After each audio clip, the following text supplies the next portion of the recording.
हाय. चला आज मी तुम्हाला दाखवते की मी जी चवळीची वेल लावली होती ती भाजीसाठी लावलेली, पण आता त्याला शेंगा यायला चालू झालेत आणि त्या शेंगा आता मी तुम्हाला दाखवते. जास्त नाही आहेत, पण ज्या आहेत त्या मस्त एकदम छान अशा भरलेल्या आहेत. तर बघा, ही पहिली मी तुम्हाला काढून दाखवते. बघा कशी मस्त भरलेली आहे. आणि आता आपण असेच बाकीच्या बघूया कुठे कुठे आलेल्या आहेत. मी कबुतरांसाठी नेट लावले, त्यामुळे या शेंगा ना बाहेरच्या साईडला पण आलेल्या आहेत.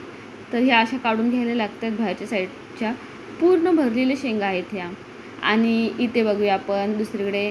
आता बघा दिसत आहेत मला. हां, इथे एक भेटली, ही बघा. आपण ही पण काढून घेऊया. आणि हे कबुतरांसाठी करावं लागतं, कारण कबूतर काय करतात, छोटी छोटी झाडं आहेत ना, ती झाडंच तोडून टाकतात. त्याच्यामुळे मला हे करावं लागलं. घाण करतात तो तर वेगळा प्रश्न आहे, पण झाडं तोडत होते. इथे बघा वरती मस्त 2 भरलेले आहेत शेंगा, पण तिथे माझा हात जाणार नाही, तर मला वरती चढावंच लागेल. तर मी आता इथे वरती चढून ह्या शेंगा काढते. फक्त पडतानाचा व्हिडिओ नको यायला माझा. ह्या 2 शेंगा काढून घेते आता मी. एकच मिनटं.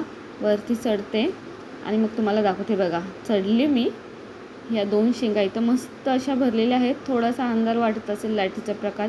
ॲक्च्युली कॅमेऱ्याची क्लॅरिटी एवढी छान नाही आहे माझ्या. बघू लवकर चांगला कॅमेरा घेऊ पॉसिबल झाले तर.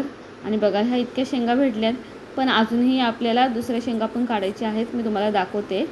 इकडे बघा, ह्या दुसऱ्या शेंगा पण दाखवते. हे कसं आहे, आताच काढून घ्यायला लागते, नाही तर ह्या परत पिकून जातील शेंगा. म्हणजे त्याच्यामुळे मग ते आपल्याला खाता नाही येणार. याच्या बिया बनतील मग. म्हणून ह्या इथे ग्रीन ग्रीन दिसत आहे. तर हा आय थिंक पावटा बोलतात ह्याला. पावटा आहे, वेगळ्या जातीचा पावटा आहे. छोट्या छोट्या शेंगा आहेत ह्या. आणि ह्या जास्त टेस्टी लागतात त्या मोठ्या शेंगांपेक्षा, हा वाला पावटा. आणि हा पण बघा ना, सगळा नेटच्या बाहेरच आलेला आहे. त्याच्यामुळे हा पण काढताना एकदम व्यवस्थित काढावा लागतो, नाही तर परत झाड वगैरे, बेल वगैरे तुटायची. फुलं भरपूर आलेली आहेत, त्यामुळे अजून येणार आहे. तरी पण मी ह्या शेंगा तोडून घेते, कारण मग कसं होईल, ह्या शेंगा आपल्याला भेटणार नाहीत सुकून गेल्या तर.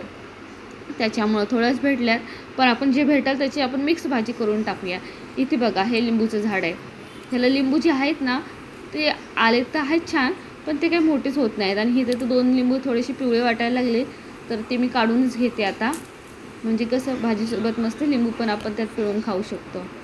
आणि आता मी इकडं दुसऱ्या बाजूच्याच बाल्कनीत आले. इथं बघा, ह्या शेंगा चवळीच्या किती लांब लचक झालेल्या आहेत आणि सुकायला पण लागलेल्या आहेत. त्यामुळे ह्या पण आपण इथं 3 शेंगा आहेत, ह्या काढून घेऊया. आणि आता मी इथं बाजूला दाखवते तुम्हाला. इथं पण एक शेंग आहे. ही खराब होण्याआधी ही शेंग काढून घेऊया, कारण हा वेल थोडासा पिवळा व्हायला लागला आहे. आणि इथे बघा, हे मस्त छानसं असं जास्वंदीचं फूल. आपण हे फूल मस्त असं तोडून घेऊया आणि आपल्या गणपती बाप्पाला ठेवूया. बघा किती सुंदर आहे. एकच फूल आले, पण खूप सुंदर आहे. आणि हे दुसरं एक फूल दाखवते मी तुम्हाला. ह्याला काय बोलतात हे तुम्हीच सांगा मला. मला वाटतं हे फूल बघूनच तुम्हाला कळेल की या फुलाला काय बोलतात. हे बघा किती सुंदर आहे. आणि मी एक हिंट देते की हे फूल मी कृष्णाला ठेवणार आहे. त्याच्यामुळे तुम्ही ओळखू शकता की ह्या फुलाला काय बोलतात. आणि हे लांबलचक पडवळ, एकच पडवळ आली आहे, एक वेल लागली आहे त्याला, पण ही एवढी इतकी मोठी आणि अशी लांबलचक आहे. पण मी आता तोडणार नाही, हिला थोडी आणखी मोठी होऊ देते, म्हणजे कशी एका टायमाची भाजी तरी होईल. डाळ वगैरे टाकून, चण्याची डाळ टाकून छान बनते. आणि ही आजची आपली व्हेजिटेबल हार्वेस्टिंग बोलतात. भाजीपाला आपण हात तोडला आहे. कसं वाटलं तुम्हाला व्हिडिओ, नक्की सांगा. बाय.